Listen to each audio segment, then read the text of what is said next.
What's going on, guys? JT here, and welcome back to the channel. About over an hour ago, we got some breaking Ravens news with the organization after 18 years officially parting ways with head coach John Harbaugh after a very difficult loss on Sunday, adding to the traumatic losses over the past several years for the Baltimore Ravens. They officially decide that now is the time to move on and get a new voice in the locker room. Really shocking for me that they actually went and did this. A lot of the talk after the game was that, Harbaugh is going to be one of the top candidates out there. The Ravens aren't expected to move on from him. At best, maybe a coordinator change. But things really changed apparently this afternoon after a conversation between Harbaugh and Steve Bisciotti, which apparently took most of the day. And a lot of people around the organization, according to Jeff Zrebiec, we're talking about they don't expect the Ravens to move on from John Harbaugh, and they expect him to stay, but things changed rapidly after that meeting today where Steve Bisciotti decided to move off of John Harbaugh and look for the head coach of the future for the Baltimore Ravens. Now, Diana Russini came out with a report that one of the main disconnects between the two was that John Harbaugh did not want to fire offensive coordinator Todd Monken, which I found to be super interesting. Someone throughout the season he was very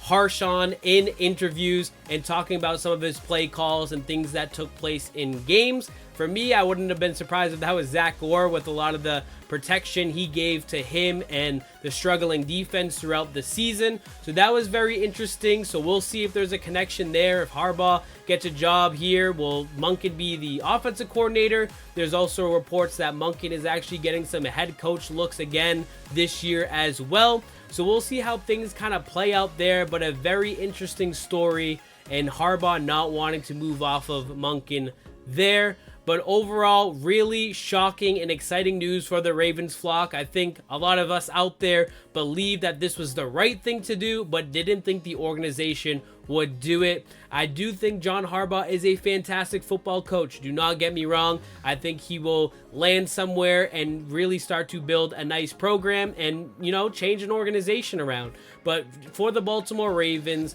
they needed a new voice in the locker room. They need something fresh. There's just too much blown leads, too many things that have happened consistently over the past few years, and the organization finally put an end to it, and now we can see where things go from here. Now, you're probably asking out there, all right, Harbaugh's gone. Who is going to be the next head coach of the Baltimore Ravens? I think Jesse Minter, the defensive coordinator for the Los Angeles Chargers, makes a ton of sense with the familiarity the organization already has with him. But there's also a lot of good candidates out there. I think Robert Saleh, the defensive coordinator for the 49ers, is a really solid shout. Probably deserves another crack at it after the shit show that was the New York Jets. When he was the head coach there. You also have Stefanski, who was just fired by the Browns, who, won 2 Coach of the Years. Really talented coach, good offensive mind. Definitely could be a great fit there with Lamar Jackson. And then, of course, a guy like Brian Flores didn't have a good stint with the Miami Dolphins, but has been one of the, if not the best defensive coordinators in the league this year.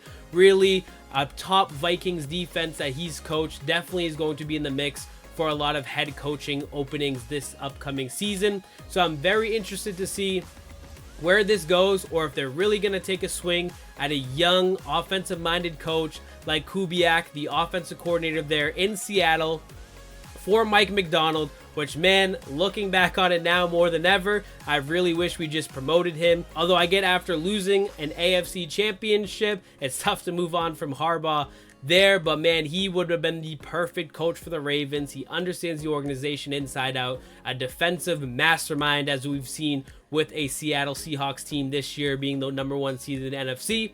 But we got to move on from that. Maybe we can go and poach his offensive coordinator there and put him together with Lamar and really revitalize that offense, get a new face in there that Lamar Jackson can trust and grow with, and see where things go from there. But it's going to be a massive offseason. That is the first big domino to fall. But the Ravens are going to have many decisions to make throughout here. Of course, we have the 14th overall pick.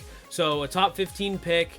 you're going to have some cap space, some decisions to make on the roster with guys like Marlon Humphrey. Do you re-sign Tyler Linderbaum? So some extension decisions there. You still have the looming Lamar Jackson extension to get taken care of, or else it'll be a $72 million hit against the cap this year. So still a ton of work to do, but the organization is standing on business. Change is coming, so we'll see how it works out and if it'll work out for the better or if we're scratching our heads in a couple of years asking what just happened. But in the comment section below, guys, let me know your thoughts on this news. Make sure you smash that like button, subscribe to the channel, and we'll catch you guys later. Peace.